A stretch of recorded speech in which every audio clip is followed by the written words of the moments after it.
1. Bats and Buddies. Run, run, run! Avery Mcintosh's breath floated out in front of him as he panted, his heart racing. The crisp fall air flooded his chest. Just get to the bench. The bench he sprinted for was the buddy bench Halloway Hills Middle School installed last year. If he could make it to the rainbow-colored bench before Becky Bonansky grabbed him, he'd be home free. There was a jerk on his shoulder as Becky pulled on the dangling shoulder strap of Avery's backpack. "Give it here, Mcintosh," she growled. Avery yanked on his backpack as he ran. Becky and her crew, Alex, Tanner, and Simon, closed in on him. The Bats, they called themselves. Avery just called them bullies. They thought they ruled the school. The bench shone brightly like a beacon on the top of the grassy hill he ran up. He could make it, only about 20 feet to go, but they were all uphill, and his legs were getting tired. The book of top-secret Minecraft hacks weighed him down from inside his backpack. As he ran, he took his backpack off and held it in front of him so Becky couldn't grab the straps again. There was no way she was getting this book. "I borrowed it from the library fair and square," Avery yelled over his shoulder. His foot touched down on a damp maple leaf and slipped out from under him. "No!" He lost his balance but didn't wipe out. That was close. He panted hard as he arrived at the top of the hill. Only a few feet to the buddy bench, and he didn't dare look around to see how close the Bats were. Like a major leaguer diving for third, he lunged at the bench, fingers first. His right hand smacked against the seat of the bench. A puff of air escaped his mouth as he narrowly missed whacking his face on the ground. He took a deep breath and pulled himself up to sit on the bench. Jordan rushed over and sat beside him.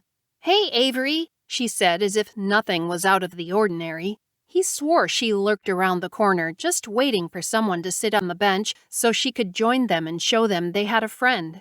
Not that she wasn't a good friend. She was the best, always there when he needed her.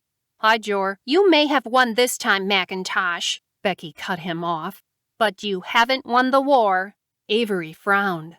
What war? Kind of a girl move, don't you think, running to the buddy bench? Becky stood with her hands on her hips, towering over Avery and Jordan, her blonde hair cascading over her shoulders. A girl move to go with your girl name." This time it was Alex who interrupted. Jordan stood and placed her hands on her hips, mocking Becky. The thing is, with Jordan being the shortest girl in grade 7 and Becky the tallest, it was funny to see the two facing off. It was like a chihuahua thinking it was the same size as a Great Dane. Avery stifled a laugh. The top of Jordan's ponytailed head barely made it to Becky's armpits. "Oh, look, your girlfriend has to fight your battles for you," said Tanner. "You're one to talk," Avery said, gesturing to Becky. She was the leader of the Bats, and the only girl in their little gang. "Besides, she's not my girlfriend," he added. "Whatever," said Becky. She turned around and trudged back down the hill to the forest. She paused at the bottom. "Bats, are you coming or what?" Alex, Tanner, and Simon ran down the hill after her. Jordan sat back down on the bench. "What's their problem anyway?" "You mean other than the usual?" Avery unzipped his backpack and reached inside. He pulled out the book that had started this little sprint. Super Ultimate Minecraft Hacks.